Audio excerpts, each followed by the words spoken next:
ট্রেনে এক অর্থনীতিবিদের পাশে বসেছিল এক যুবক। যুবকের চেহারায় ছিল দুশ্চিন্তার ছাপ। কিছুক্ষণের মধ্যেও তাদের দুজনের পরিচয় হলো। কথাবার্তার এক পর্যায়ে যুবকটি অর্থনীতিবিদকে বলল, আমি 6 বছর আগে বিয়ে করেছি। আমার স্ত্রী আমাকে খুব ভালোবাসে। আমার 5 বছরের একটি মেয়েও আছে। কর্মক্ষেত্রেও আমি যথেষ্ট সাফল্য অর্জন করেছি। কিন্তু 1 বছর আগে একটি সুন্দরী মেয়ের সাথে আমার পরিচয় হয় এবং আমরা একে অপরের প্রেমে পড়ে যাই। অর্থনীতিবিদ বলল, এখন আপনি কি করবেন? যুবক বলল, আমি আমার স্ত্রীকে তালাক দিতে চাই, তবে এখনও ফাইনাল ডিসিশন নিতে পারিনি। ভীষণ দুশ্চিন্তায় আছি। কি করা যায় বলুন তো? অর্থনীতিবিদ বলল, এই দুটোর মধ্যে একটি বাছাই করা সত্যিই খুব কঠিন কাজ, কিন্তু অর্থনীতির হিসাব দিয়ে বিশ্লেষণ করলে আপনার সমস্যার সমাধান করা যায়।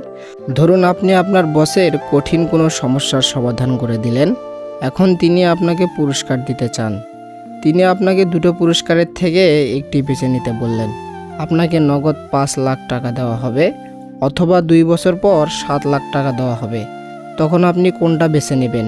যুবক বলল, অবশ্যই 5 লাখ টাকাই নেব। অর্থনীতিবিদ বলল, কেন? যুবক বলল, কে জানে 2 বছর পর কি ঘটবে। 2 বছর পর আমি টাকাটা পাবই এমন তো কোনো নিশ্চয়তা নেই, কিন্তু 5 লাখ টাকা তো আমাকে এখনই দেওয়া হবে। অর্থনীতিবিদ হেসে বললেন, আপনি একদম ঠিক বলেছেন। একইভাবে ভবিষ্যতে ওই সুন্দরী আপনাকে এখনকার মতোই ভালোবাসবে এমন তো কোনো নিশ্চয়তা নেই, কিন্তু আপনি তো এটা নিশ্চিত যে আপনার স্ত্রী আপনাকে কতটা ভালোবাসে।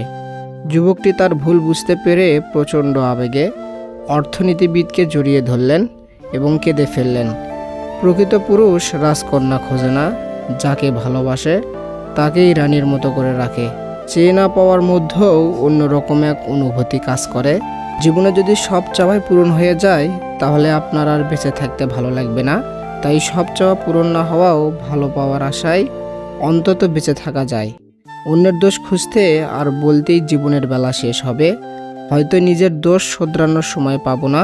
জীবনে সুখী হতে বেশি কিছু লাগে না। মনের মতো একজন মানুষ পাইলে তাকে নিয়েই সারাটা জীবন কাটিয়ে দেওয়া যায়। একটু প্রশান্তি পেতে বহু দ্বারে নেড়েছি করা, শেষে বুঝেছি রব ছাড়া আর কেউ দেয়নি সারা। দিনের সবাই ভালো থাকার অভিনয়টা করতে পারলেও রাতের কাছে সবাই হার মানে। অস্থির হইও না, টান থাকলে সে নিজেই ফিরে এসে তোমাকে খুঁজে নিবে। বিয়ের আগে শারীরিক সম্পর্ক, মনে রাখবেন, পৃথিবীর এমন কোনো ধর্ম দেখবেন না যেখানে বলা নেই এটা মহাপাপ। যে ফাইনালের আগে ফাইনাল খেলে তার কাছে ফাইনালের কোনো দামই থাকে না। কিছু কিছু মানুষকে ভুলতে গেলে আরও বেশি মনে পড়ে যায়, তাই তোমাকে ভোলার চেষ্টাই করিনি কখনো। আঘাত পেয়ে পেয়ে আমরা এখন শক্ত হয়ে গেছি, তাই কে সাথে রইল বা কে চলে গেল এই সবে আর আলাদা করে কোনো অনুভূতি হয় না। সময়ের সাথে সাথে সবটাই অভ্যাসে পরিণত হয়ে গেছে। কারণ এটাই সত্যি যে বুক ভরা অভিমান বোঝার ক্ষমতা সবার থাকে না। যখন সান্ত্বনা দেওয়ার মতো কেউ থাকে না, তখন নিজের সান্ত্বনা নিজেকেই দিতে হয়, হোক তা আবেগ লুকাতে কিংবা বাস্তবে নিজেকে সামলাতে। 3টি লক্ষণ দেখলে নিজের স্ত্রীকেও বিশ্বাস করবেন না। নাম্বার 1, আপনার কাছে যে কোনো কিছু লুকালে। নাম্বার 2, যে স্ত্রী বিয়ের আগে সম্পর্ক ভুলতে পারে না। নাম্বার 3, যে স্ত্রী আপনার বাবা মায়ের সাথে ভালো আচরণ করে না। সম্পর্কে সমস্যার সমাধান খোঁজা উচিত, কিন্তু তার আগেই অনেক মানুষ হারিয়ে যায় আপন স্বার্থে। যার ওপর বিশ্বাস থাকে না সে সত্যি বললেও মিথ্যা মনে হয়, আর যার ওপর একবার বিশ্বাস এসে যায় তার মিথ্যাগুলো সত্যি লাগে। এটাই সবচেয়ে বড় ভুল। খুব ভালো অভিনয় করে যারা, তারাও জানে অভিনয় শেষে স্টেজ থেকে নেমে যেতে হয়। কে বলেছে ঠকলেই মানুষ ভেঙে যায়?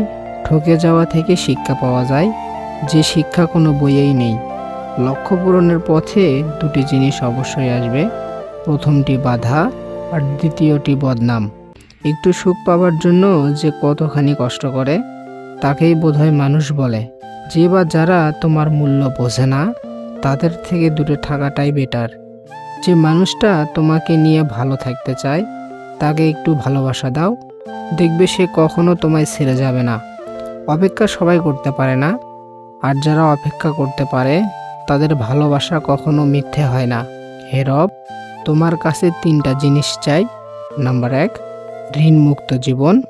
নাম্বার 2, শারীরিক সুস্থতা। নাম্বার 3, ইমানের সহিত মৃত্যু। দিনের আলোয় তো দেখা যায় সবার মুখেই হাসি, আসলে তো রাতের অন্ধকারই জানে কে কতটা খুশি। ভার্চুয়াল লাইফে নিজেকে প্রমাণ করার দরকার নেই, এইখানে নেট অফ করলেই আপনাকে কেউ চিনবে না। রিয়েল লাইফে নিজেকে প্রতিষ্ঠা করুন, যাতে মানুষ ডাটা অন করে আপনাকে খুঁজে।